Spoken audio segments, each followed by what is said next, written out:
نبی صلی اللہ علیہ وسلم نے فرمایا، مسند احمد کی روایت ہے، مومن مرد اور عورت پر جسمانی یا مالی یا اولاد کی طرف سے مستقل پریشانیاں آتی رہتی ہیں. یعنی جب آپ خود اسٹیبلش ہو جاتے ہیں، آپ کے حالات اچھے ہو جاتے ہیں، تو پھر بچوں کی فکریں شروع ہو جاتی ہیں. بچے تھوڑے سنبھلتے ہیں تو ان کے بچوں کے مسائل شروع ہو جاتے ہیں. ساری زندگی ہم کسی فکر سے خالی رہ ہی نہیں سکتے، یہاں تک کہ جب وہ اللہ سے ملتا ہے تو اس کا ایک گناہ بھی باقی نہیں رہتا. اور آپ نے دیکھا ہوگا کہ جو انسان بوڑھا ہوتا جاتا ہے نا، تو عمر بڑھتی جاتی ہے، تو اتنا ہی زیادہ پھر وہ مسائل بھی زیادہ نظر آ رہے ہوتے ہیں. اب مثلاً ایک شخص جوانی میں چلا گیا، اور بچے چھوٹے چھوٹے، اس نے بچوں کے مسائل کہاں دیکھے، وہ تو چلا گیا نا.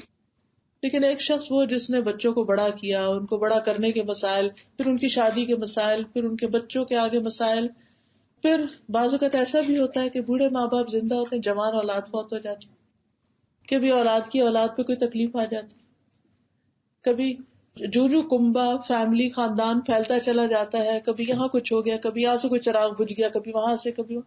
تو ہم نے دیکھا ہوگا کہ بعض جو بزرگ لوگ ہوتے ہیں، بوڑھے لوگ ہوتے ہیں، ان کی زندگی بڑی مزریبل ہو جاتی ہے، اور پھر لوگ ان پر رحم کرتے ہوئے ان کو کوئی خبر سناتے بھی نہیں ہے، کہتے ان کو نہ ہی بتایا تو اچھا ہے، یا ٹھہر کے آنا، کیونکہ وہ کچھ کر نہیں پاتے نا، تو اس سے بھی پھر اور پریشان ہوتے ہیں. کیونکہ جب تک انسان ینگ ہوتا ہے، جوان ہوتا ہے، تو پھر مشکلات کا مقابلہ بھی آسانی سے کر لیتا ہے. لیکن جب بڑھاپا آتا ہے تو پھر انسان خود مدد کا محتاج ہو جاتا ہے، کسی کی مدد کر نہیں پاتا، تو اس تکلیف کی شدت بھی زیادہ بڑھ جاتی. لیکن ایسے میں بھی انسان کو صبر سے کام لینا چاہیے. اور پھر آپ نے دیکھا کہ بڑھاپا بذات خود ایک تکلیف اور بیماری کی مستقل ہے.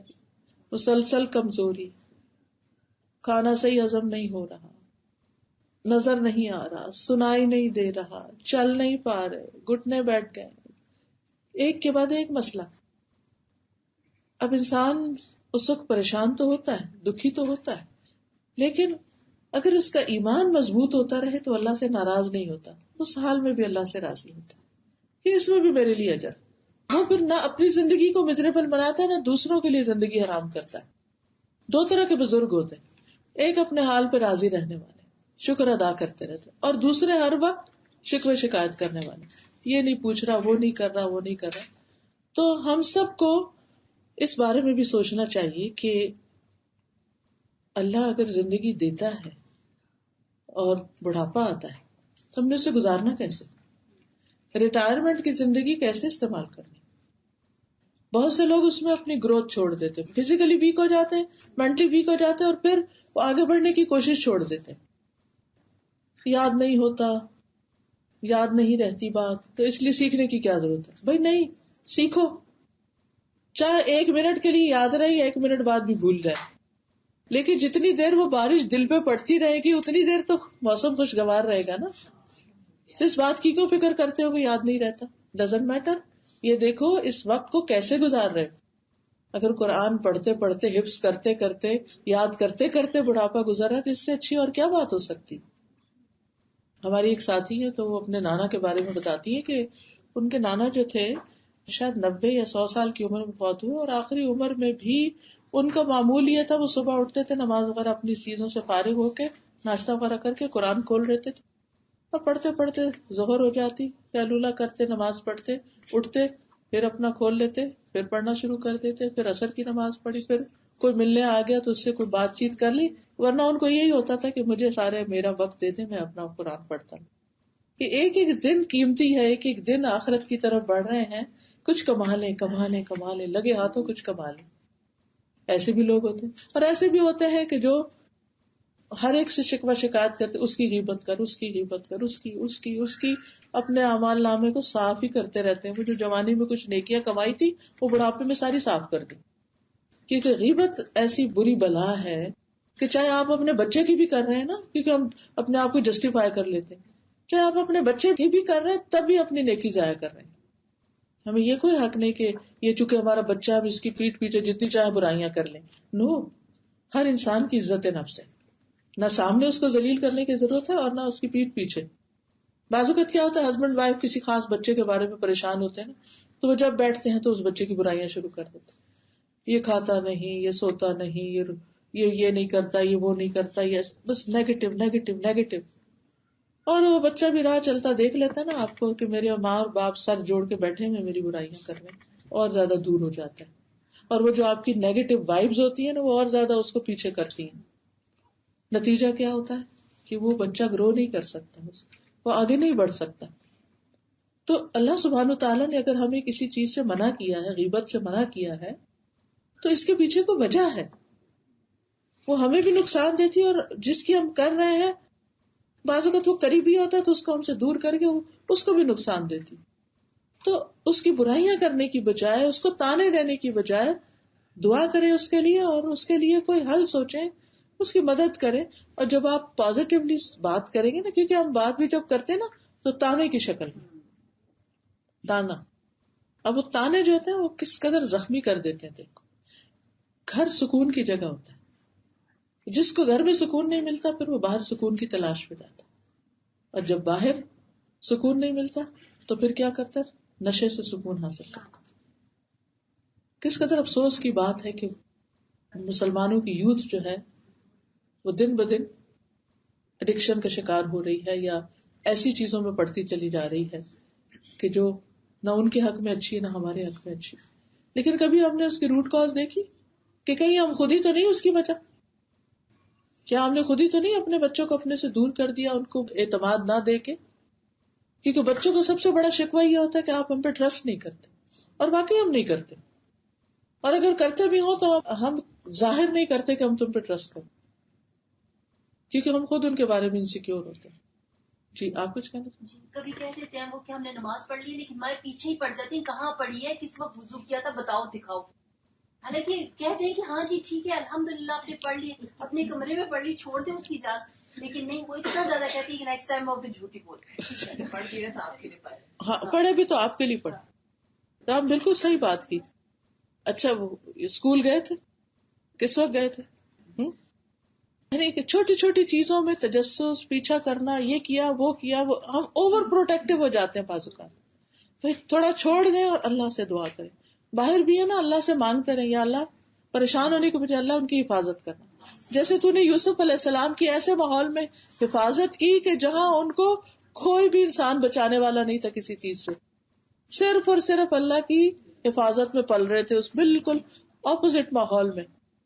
یعنی سورۃ یوسف سے ہی پتہ چلتا ہے نا کہ مصر کا ماحول اس وقت کیسا تھا، وہاں کی خواتین کیسی تھی، کس قسم کا ان کا کردار اور اخلاق تھا. اس ماحول میں یوسف علیہ السلام رہے. کس نے پروٹیکٹ کیا؟ اللہ نے کیا. اللہ ہمارے بچوں کو بھی کر سکتا ہے. ہوپ فل رہا کرے. موسیٰ علیہ السلام کو کس نے پروٹیکٹ کیا تھا؟ فرعون کے گھر میں پلے تھے، کون پروٹیکٹ کر رہا تھا؟ اللہ کر رہا تھا. یہ اللہ کے کام ہوتے ہیں، ہمارے کام نہیں. ہم اپنی طرف سے کوتاہی نہ کریں، لیکن اوور ڈوز نہ کریں ہم کو. جی مسجد میں عورتیں آتی ہیں، چھوٹے چھوٹے بچے ان کے ساتھ ہوتے ہیں کیونکہ وہ قرآن پڑھانے کے لیے بڑے بچوں کو لا رہی ہوتے ہیں. اب یقین کریں استاذہ کہ تانے ادھر سے شروع ہو جاتے ہیں. تم پیدا ہی اس لیے ہوئے تھے، تم مجھے تنگ کرنے کے لیے پیدا، تم یہاں پر بیٹھ نہیں سکتے اطمینان سے. اور مسلسل بولتی رہتی ہیں. They keep on talking، اور اس سے بچے کو بھی عادت ہو جاتی ہے. بچوں کو چپ رہنے کی عادت نہیں ہے، وہ مسلسل بولتے رہتے ہیں کیونکہ انہیں دفاع کرنا ہوتا ہے، ڈیفینڈ کرنا ہوتا ہے اپنے آپ کو. تو پھر انہیں ہاں جی اتنا عجیب سا لگتا ہے. کیونکہ میں ان کو، اگر میں عورتوں کو کہہ دیتی ہوں آپ چپ کر کے ادھر بیٹھی ہوں، استاذہ نہیں مانتی. یعنی they don't know how to accept commands، اور they don't understand کہ یہ اس کی کیا کہہ رہی. تو بچوں سے کیسے ایکسپیکٹ کر سکتے ہیں کہ آپ کی وہ بات سنیں؟ دیکھیے جب ہماری ہی تربیت نہیں ہوئی تو ہم نے بچوں کی کیا کرنی ہے؟ پھر ہم ہی ان کے لیے رول ماڈل ہے نا. اگر ہم چاہتے ہیں کہ بچے اللہ کے اطاعت گزار بنے تو پھر اپنی اطاعت گزاری کو بھی دیکھیں کہ ہم کہاں کھڑے ہیں. تو بہرحال مومن مرد اور عورت پر جسمانی یا اولاد کی طرف سے مستقل پریشانیاں آتی رہتی ہیں. یہ مسند احمد کی روایت ہے، نبی صلی اللہ علیہ وسلم نے اس بات کی خبر دی ہے. لیکن یاد رکھیے کہ جو بھی کوئی تکلیف ہے، حتیٰ کہ کانٹا بھی چبھتا ہے تو مومن کے لیے اس پر اجر ہوتا ہے. بظاہر آپ کو کانٹا چبھا، بظاہر آپ کو کوئی تکلیف ہوئی، لیکن آپ کے لیے نیکی لکھ دی گئی. اس وقت آپ یہ نہ سوچے کہ کانٹا چبھا، اس وقت یہ سوچے نیکی میں اضافہ ہوگا، میں نے کچھ گین کر لیا.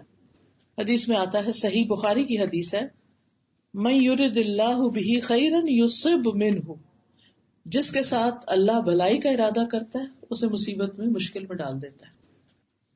یہ اس کے ساتھ بھلائی کا ارادہ ہوتا ہے. سنن ترمذی کی روایت ہے انس رضی اللہ عنہ سے کہ نبی صلی اللہ علیہ وسلم نے فرمایا زیادہ ثواب بڑی آزمائش کے ساتھ ہے.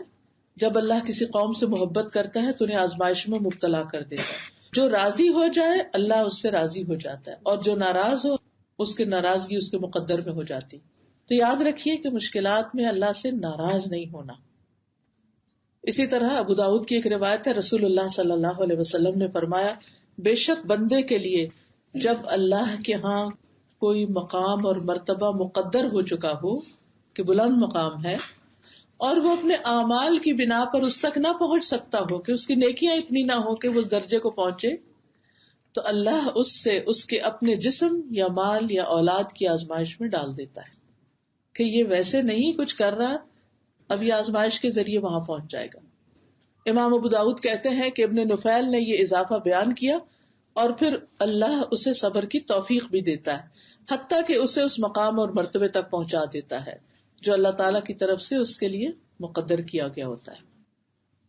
ایک اور روایت میں آتا ہے سلسلہ صحیحہ کی حدیث ہے اللہ تعالیٰ کے ہاں ایک آدمی کے لیے بلند مرتبے کا فیصلہ کر دیا جاتا ہے لیکن وہ اپنے اعمال کے بلبوتے پر وہاں تک رسائی حاصل نہیں کر سکتا.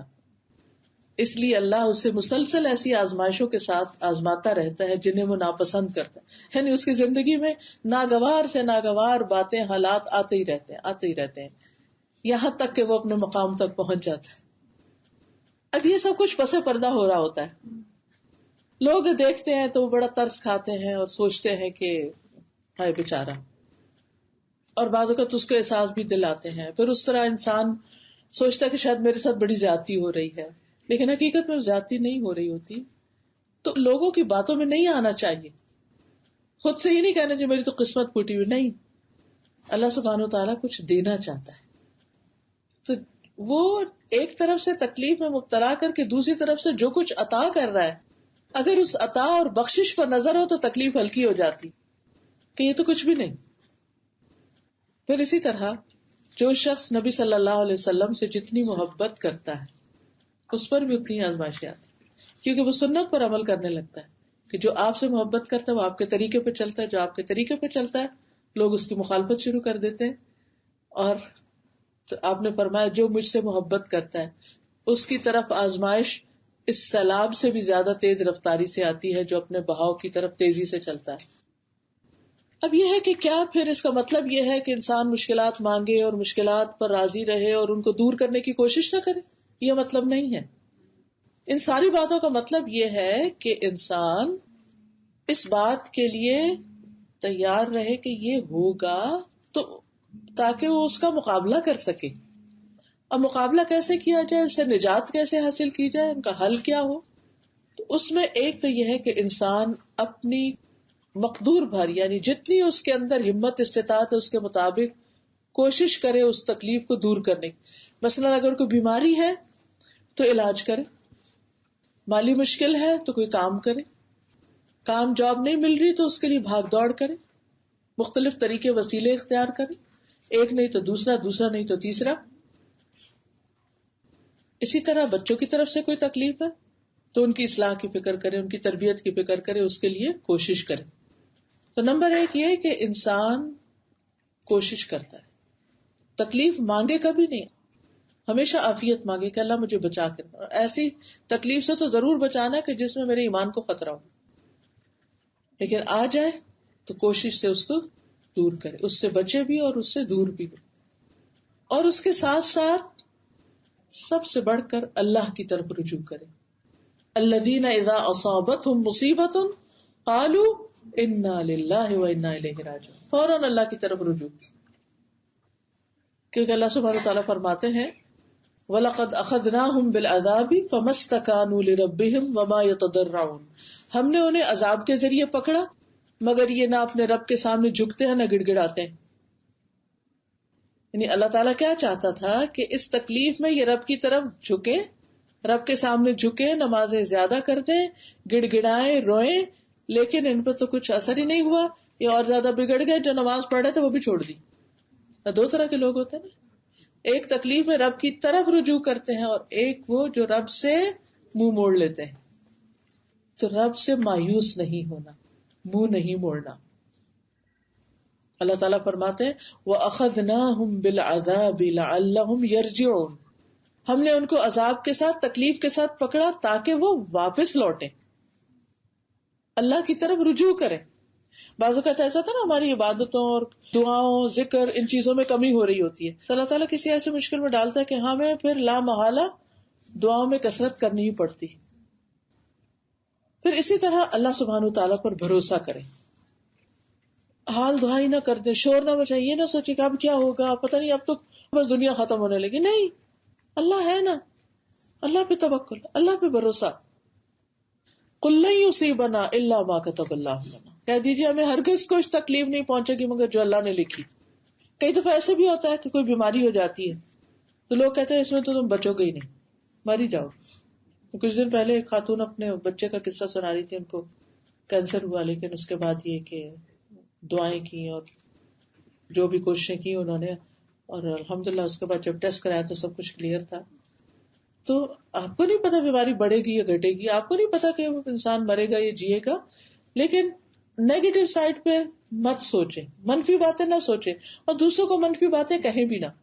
ہوپ دلاتے رہے، آخری لمحے تک دلاتے رہے کہ خیر ہوگی. پھر یہ یاد رکھے کہ سورۃ زمر میں جیسے آتا ہے ان ارادنی اللہ بضر هل ہن کاشفات ضرہ، اگر اللہ میرے ساتھ کسی تکلیف کا ارادہ رکھتا ہے تو کیا کوئی میری تکلیف دور کر سکتا ہے؟ تمہارے معبود جو ہیں اس تکلیف کو ہٹا سکتے ہیں. او ارادنی برحمت هل ہن ممسکات رحمتی، اگر میرے ساتھ رحمت کا ارادہ کر لے تو کیا وہ تمہاری دیویاں یا دیوتا جو ہے وہ اس رحمت کو روک سکتے ہیں؟ کوئی بھی رحمت کو نہیں روک سکتا اللہ کی. قل حسبی اللہ علیہ یتوکل المتوکلون، لہذا آپ نے ہر مشکل، تکلیف اور غم، مصیبت کے موقع پر لازم پڑھنا ہے حسبی اللہ. ڈاکٹر کے پاس بیٹھے ہوئے نا، انویسٹیگیشن ہو رہی ہیں، ٹیسٹ ہو رہے ہیں، حسبی اللہ و نعم الوکیل. ابراہیم علیہ السلام کو جب آگ میں پھینکا گیا تھا تو انہوں نے کیا پڑھا تھا؟ حسبی اللہ و نعم الوکیل. آگ ٹھنڈی ہو گئی. جو رب آگ ٹھنڈی کر سکتا ہے، کیونکہ آگ اسی کے اذن سے گرم ہوتی ہے نا، تو وہ رب ہر تکلیف کو دور کر سکتا ہے. اسپرٹس ہائی رکھے. اور اگر کوئی مالی پریشانی ہے تو اللہ سبحانہ وتعالی وہاں سے رزق دیتا ہے بعض اوقات انسان کو جہاں سے انسان سوچ بھی نہیں سکتا. اور جو اللہ پہ بھروسہ کرے وَمَن يَتَوَكَّلْ عَلَى اللَّهِ فَهُوَ حَسْبُهُ، تو وہ اس کے لیے کافی ہے. ان اللہ بالغ امرہ قد جعل اللہ لکل شیء قدرا، اللہ اپنا کام پورا کر کے رہے گا. اللہ نے ہر چیز کے لیے ایک اندازہ مقرر کر رکھا ہے کہ کس کام کو کب ہونا چاہیے. ہم جلدی کرتے لیکن اللہ سبحانہ تعالیٰ ایک وقت کے بعد ہی اس مشکل کو دور کرتا ہے تاکہ اس وقت تک ہم کچھ مزید نیکیاں کما لیں، اپنی اصلاح کر لیں.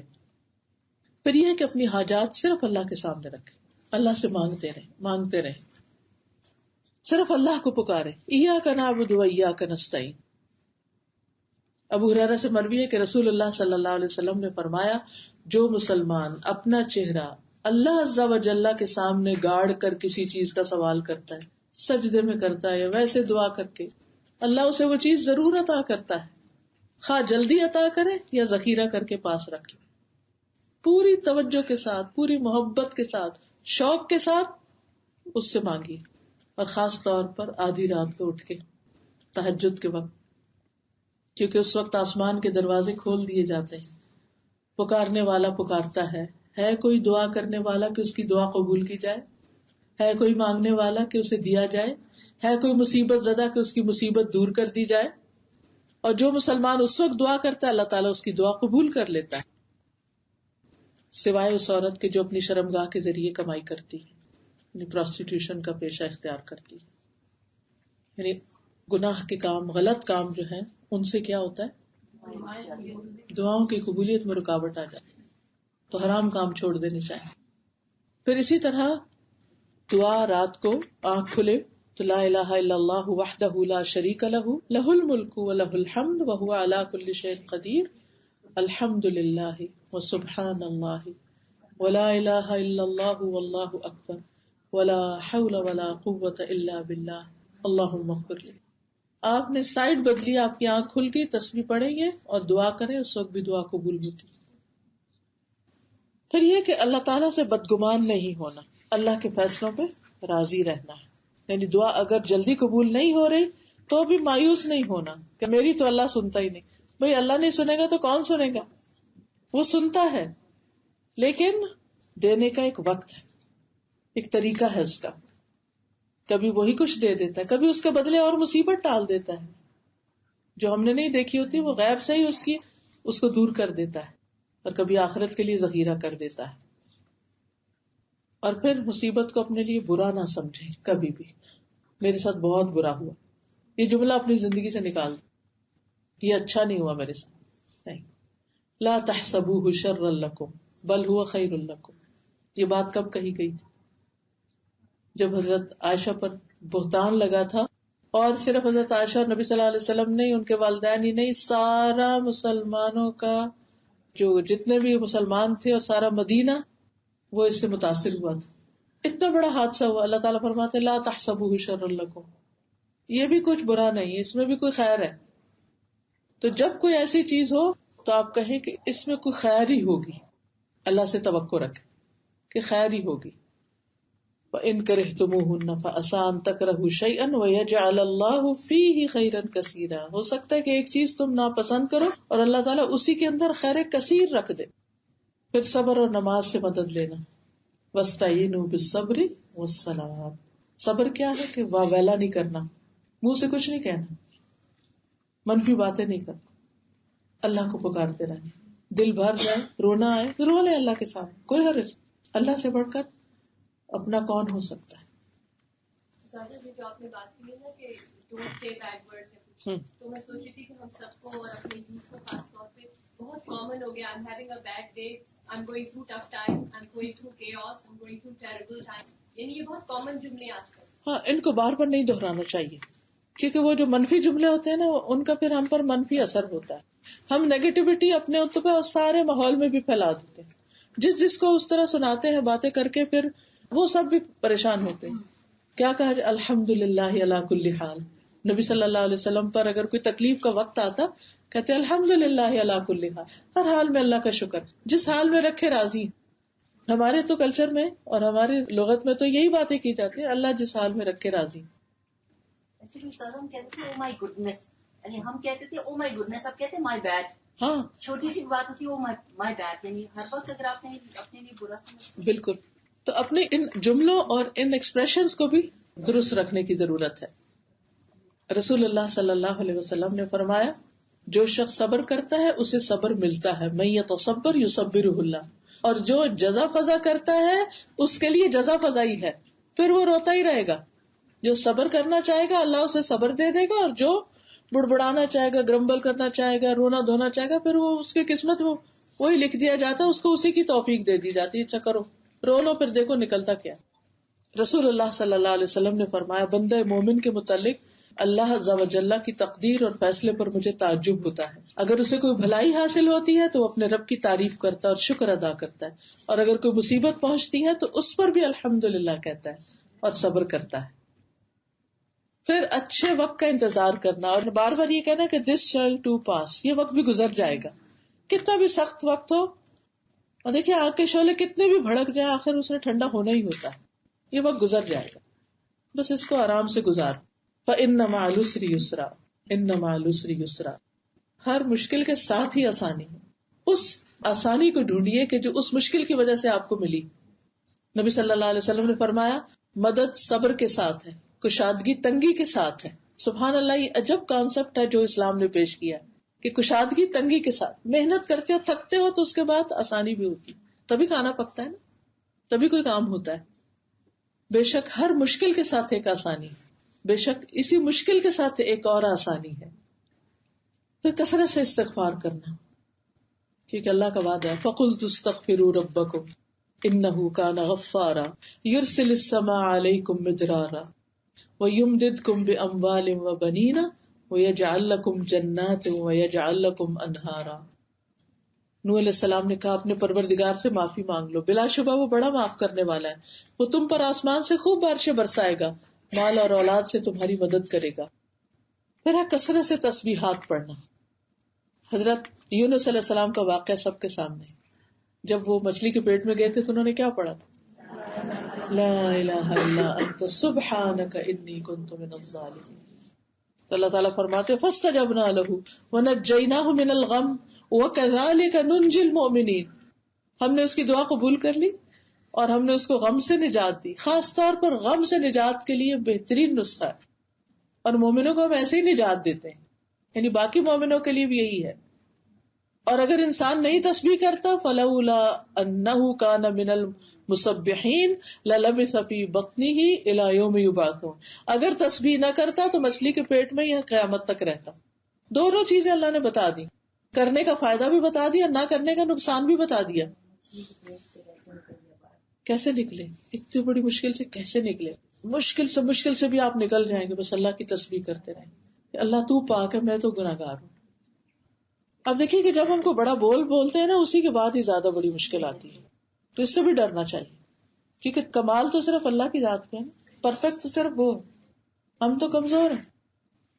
رسول اللہ صلی اللہ علیہ وسلم نے فرمایا جو رات سے خوف کھائے کہ وہ اسے پریشان کرے گی، کہ رات پھر ہو رہی ہے، اکیلی ہوں، کیسے رہوں گی، کیا ہوگا، یا مال کے ساتھ بخل کرے کہ وہ خرچ ہو جائے گا، یا دشمن کے سامنے بزدلی کرے کہ وہ اسے قتل کر دے گا، تو اسے چاہیے کہ اس قول کی کثرت کر دے سبحان اللہ و بحمدہ، سبحان اللہ و بحمدہ، کیونکہ یہ اللہ کے نزدیک سونے کا پہاڑ اللہ عز و جل کے راستے میں خرچ کرنے سے زیادہ محبوب ہے اللہ کو۔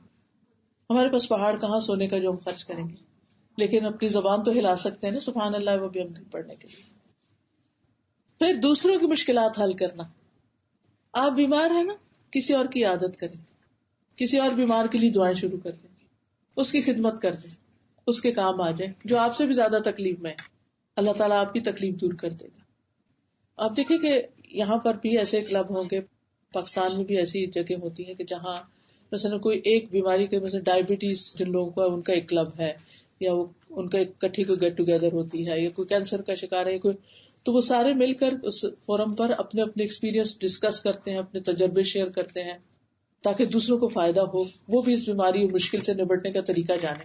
تو اگر آپ کسی خاص سچویشن میں ہیں اور اس میں آپ کو کوئی اچھا تجربہ ہوا تو دوسروں سے شیئر کیجیے، بول کے کیجیے، لکھ کے کیجیے، ڈسکس کیجیے، کسی بھی طرح کسی بھی حال میں مدد کیجیے۔ رسول اللہ صلی اللہ علیہ وسلم نے فرمایا جس نے کسی مومن سے دنیا کی تکلیفوں میں سے کسی تکلیف کو دور کیا، اللہ اس سے قیامت کے دن کی تکالیف میں سے کسی تکلیف کو دور کر دے گا۔ جس نے کسی تنگ دست پہ آسانی کی، اللہ اس پر دنیا اور آخرت میں آسانی کرے گا۔ جو کسی مسلمان کی پردہ پوشی کرے گا، اللہ دنیا اور آخرت میں اس کی پردہ پوشی کرے گا۔ اللہ تب تک اس بندے کی مدد میں ہوتے ہیں جب تک وہ بندہ اپنے بھائی کی مدد میں ہوتا ہے۔ اوروں کی مدد، اوروں کی کاؤنسلنگ کرنا شروع، اوروں کو مشورے دینا شروع کریں، اوروں کا دل بہلائیں، اوروں کی مشکلات سنیں، اوروں کے کام آئیں۔ آپ دیکھیں گے آپ کو اپنی مشکل بھول ہی جائے گی، آپ کہیں گے لوگ اتنی بڑی بڑی تکلیفوں میں، میں تو بہت اچھے حال میں ہوں۔ پھر کشادگی حاصل کرنے کے لیے دعائیں کریں۔ جو شخص پسند کرتا ہو کہ اللہ خوشی اور غم کے وقت اس کی دعا قبول کرے، اسے چاہیے کہ خوشحالی میں بکثرت دعا کرے۔ پھر کچھ مخصوص دعائیں ہیں، مخصوص اذکار ہیں جو آپ کو پتا ہے صرف یاد دہانی کرا دیتی ہوں تاکہ اگر کوئی چیز بھولی ہوئی تو پھر سے دوبارہ شروع کریں۔ سب سے پہلے سورۃ فاتحہ کی کثرت، خصوصاً بیماری میں۔ ابن القیم کہتے ہیں میں مکہ پہنچا اور میں ایک عجیب بیماری میں مبتلا ہو گیا، اور میں نے صرف زمزم پر بکثرت سورۃ فاتحہ پڑھ کر اپنا علاج کیا اور وہ بغیر کسی دوا کے ٹھیک ہو گیا، کیونکہ اس جیسی کوئی سورت، کوئی آیت نہ تورات میں ہے، نہ انجیل میں، نہ زبور میں ہے۔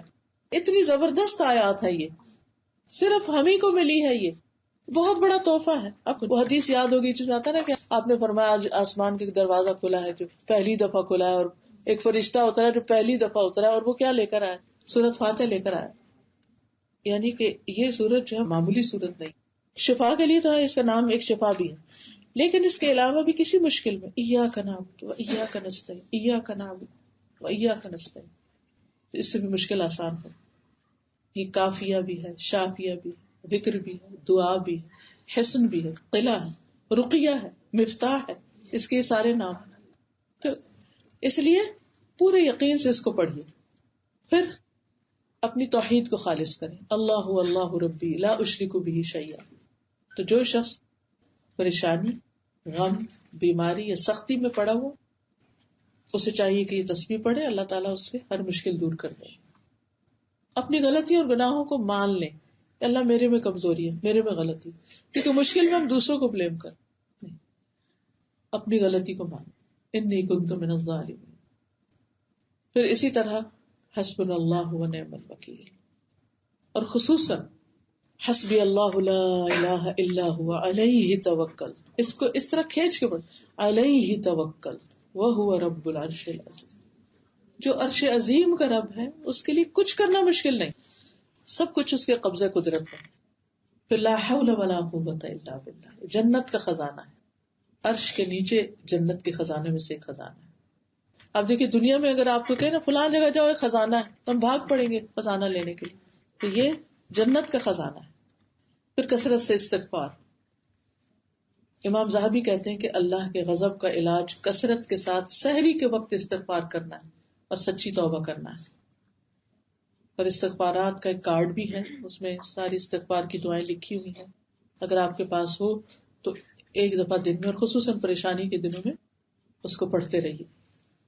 پھر اسی طرح نبی صلی اللہ علیہ وسلم پر جب کوئی تکلیف آتی تو آپ پڑھتے لا الہ الا اللہ العظیم الحلیم، لا الہ الا اللہ رب العرش العظیم، لا الہ الا اللہ رب السماوات ورب الارض ورب العرش الکریم.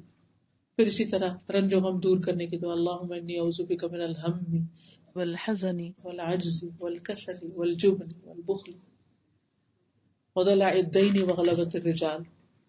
فجر کی سنتوں کے بعد بیٹھ کے دعائیں پڑھ کے پھر آگے بڑھیں.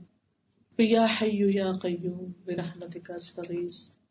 پھر اللہ کی رحمت سے امید. اللہم رحمتک ارجو فلا تکلنی الی نفسی طرفۃ عین. اللہ مجھے میرے نفس کے حوالے نہ کرنا، تو بہت چھوٹا ہے میرا دل، میں اتنی تکلیفیں برداشت ہی نہیں کر سکتی. میرا ایمان نہ جائے کہیں، اس میں کوئی کمی کمزوری نہ آ جائے. وَأَصْلِحْ لِي شَأْنِي كُلَّهُ لَا إِلَٰهَ إِلَّا أَنْتَ. پھر اسی طرح اگر کوئی روحانی تکالیف وغیرہ ہے تو رقیہ کا پڑھنا. اسی طرح اللہم انی امتک بنت امتک بنت عبدک ناصیتی بیدک ماض فی حکمک عدل فی قضاؤک اسألک بکل اسم هو لک سمیت به نفسک او علمتہ احدا من خلقک او انزلتہ فی کتابک او استأثرت به فی علم الغیب عندک ان تجعل القرآن ربیع قلبی ونور صدری وجلاء حزنی وذہاب ہمی وغم. حدیث میں آتا ہے کہ ایسے شخص کا غم ضرور خوشی میں تبدیل ہو جائے. تو اللہ تعالیٰ سے دعا ہے کہ اللہ تعالیٰ ہمیں عمل کی توفیق دے. مشکل چھوٹی ہو یا بڑی، تکلیف چھوٹی ہو یا بڑی، پریشانی چھوٹی ہو یا بڑی، اللہ کی طرف رجوع میں ہی حل. تو مشکلات سے نجات دراصل اللہ کی طرف رغبت کرنے میں، کیونکہ اللہ نے ہمیں اپنے لیے بنایا. ہم اس سے بھاگتے ہیں تو اللہ تعالیٰ مختلف طریقوں سے ہمیں اپنی طرف بلاتا ہے. وآخر دعوانا ان الحمد للہ رب العالمین. استاذہ آپ نے جو ایک بات کی کہ اچھے وقت کا انتظار کرنا، تو مجھے یاد آ رہا تھا ہم نے ایک کتاب پڑھی تھی الوسائل المفیدہ للحیات السیدہ، ویز آف ہیپی لائف. اگر جیسے آپ کو بہت ڈپریشن ہو رہا ہے یا آپ کو لگتا ہے نا کہ مجھے مثلاً بعض دفعہ ہوتا ہے کہ ہمارے پاس سب کچھ ہوتا ہے لیکن ہم اندر سے خوش نہیں ہوتے. اس کتاب میں تقریباً 23 ٹپس ہیں، چھوٹی چھوٹی اور اتنی افیکٹو ہیں کہ جب آپ وہ لیکچر سنیں گے نا تو آپ کو جس سے اندرونی خوشی جو ہوتی ہے نا کہ انسان اندر سے کیسے خوش ہو. اس میں ایک بات تھی کہ جیسے انسان ہمیشہ ایک اصول اپنی زندگی کا بنائے کہ prepare for the worst and hope for the best. یعنی مشکلات کے لیے اپنے آپ کو ہمیشہ تیار رکھیں، کیونکہ آپ دیکھیں جتنا زیادہ ہم پریپیئرڈ ہوں گے اتنا ہی اچھا ہم مشکل کو ہینڈل کریں گے. جیسے فار ایگزامپل آپ دیکھیں کہ فیملی میں کسی کی ڈیتھ ہونا، ہم سب کو پتا ہے کہ کوئی بھی انسان کسی وقت بھی جا سکتا ہے. جب انسان اس چیز کے لیے تیار ہوتا ہے نا تو پھر کیا ہوتا ہے کہ جب وہ وقت آتا ہے تو ہمیں یاد رہتا ہے کہ مجھے پہلا ریئیکشن کیا کرنا ہے، انا للہ و انا الیہ راجعون کہنا ہے، اور پھر ہم اس وقت اپنے آپ کو زیادہ کمپوزڈ رکھتے ہیں. لیکن اگر ہم کہتے نہیں میں تو سوچنا بھی نہیں چاہتی، نہیں ایسے نہیں، تو وہ جب وقت آتا ہے تو پھر ہم زیادہ پینک ہو جاتے ہیں. اس لیے اپنے آپ کو ان چیزوں کے لیے تیار بھی رکھیں اور اس کے ساتھ ساتھ اللہ تعالیٰ سے پھر اچھی امید بھی. جی اسی طرح ایک اور جو بہت مجھے الحمدللہ ہم لوگوں نے کورس آفر کیا تھا میرا جینا میرا مرنا, اس کے بھی لیکچرز بہت ہی خوبصورت ہیں, اور اس میں اساتذہ کے جیسے شروع کے جو لیکچرز ہیں اس میں ڈپریشن سے ریلیٹڈ, اور اسی طرح آپ کس طرح اپنی زندگی پروڈکٹیو بنائیں, اپنی ہیبٹس کو اچھا کریں, آپ ان لیکچرز کو بھی سننا شروع کریں. بہت سارے اسٹوڈینٹس نے ان کو سنا تو ان کے لیے ایک لائف چینجنگ ایکسپیرینس تھا کہ جیسے ماشاء اللہ ان کلاسز سے موٹیویٹ ہو کے انہوں نے پھر جیسے آن لائن کلاسز یا مختلف قرآن کی کلاسز کو جوائن کیا. تو آپ دیکھیں کہ بعض دفعہ ہم بہت ساری چیزیں سیکھ لیتے, مثلا آج کی مجلس اتنی پروڈکٹیو تھی, اتنی لائٹننگ تھی نا, اتنی ساری باتیں ہم نے آج گیدر کی. اب کیا ہوتا ہے کہ اگر آپ اس کو کنٹینیو نہیں رکھیں گے تو پھر آپ بھول جائیں گے. تو اس لیے اپنی ایک روٹین بنائیں. الحمدللہ آپ farhathashmi.com پہ جائیے, یا آپ کے پاس اگر آئی پیڈ ہے, فون ہے, کوئی بھی ڈیوائس ہے, آپ اس پہ قرآن ان ہینڈ یا قرآن فار آل اپلیکیشن ڈال لیں. جب آپ کا دل کرے آپ وہاں پہ مختلف لیکچرز کو سن سکتے ہیں. اسی طرح ایک اور انشاءاللہ تعالی ٹیوزڈے سے استاذہ الہدا کینیڈا میں جو مسیساگا میں ہے وہاں پر صحیح بخاری اسٹارٹ کر رہی ہیں. اور صحیح بخاری جیسے آپ سب کو پتہ ہے کہ قرآن مجید کے بعد سب سے زیادہ اوتھینٹک بک کنسیڈر کی جاتی ہے. اور مجھے یاد ہے اس کے انٹروڈکٹری لیکچر میں ایک بات استاذہ نے بتائی تھی ایک دفعہ کہ بعض دفعہ جب لوگوں کو مشکل آتی تھی تو صحیح بخاری کو کھول کے پڑھنا شروع کر دیتے تھے, اور اس کا ریزن یہ تھا کہ اس میں بار بار نبی صلی اللہ علیہ وسلم کا نام آتا ہے. تو آپ جب اس مجلس میں ہوں گے ایک دفعہ درود پڑھنے سے کتنی اللہ کی رحمتیں ملتی, سب کو پتہ ہے نا, 10 رحمتیں آتی. تو آپ سوچیں کہ ایک مجلس میں بار بار نبی صلی اللہ علیہ وسلم کا نام لیا جائے گا تو انشاءاللہ جو بھی مشکلات ہیں ان سے نکلنے کا راستہ یہ ہے کہ آپ اپنے آپ کو ایسی مجالس سے بھی جوڑ کے رکھیں. نورین کچھ کہنا چاہ رہی ہیں؟ السلام علیکم سسٹرز. ڈاکٹر فرحت کی موجودگی میں میرا کچھ کہنا سورج کو چراغ دکھانا ہے. میں basically by profession I'm a psychologist. تو سائنس بہت ساری وہ چیزوں کو جو آج سے 1400 سال پہلے یا ہمارے قرآن سنت یا متفقین بتاتے رہے ہیں وہ پروف ہو رہی ہیں. مثال کے طور پہ کہتے ہیں کہ اپنے آپ کو کسی بھی پریشانی سے نکالنے کے لیے جتنی چیزیں استاد نے بتائیں ان میں سے ایک بہت جو میں نے عملی طور پہ خود بھی کی, اپنے پیشنٹس کو تو میں بتاتی ہوں. میں 3 سال مولانا ایدی کے ساتھ کام کیا کراچی میں.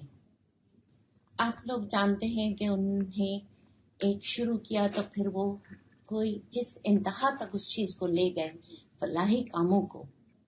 اس وقت میں سوچتی تھی کہ ان کو اتنا نشہ کیوں ہے اس چیز کا کہ یہ ایک کرتے ہیں دوسرا, مطلب ایک نشہ سا نہیں جس کو کہتے ہیں.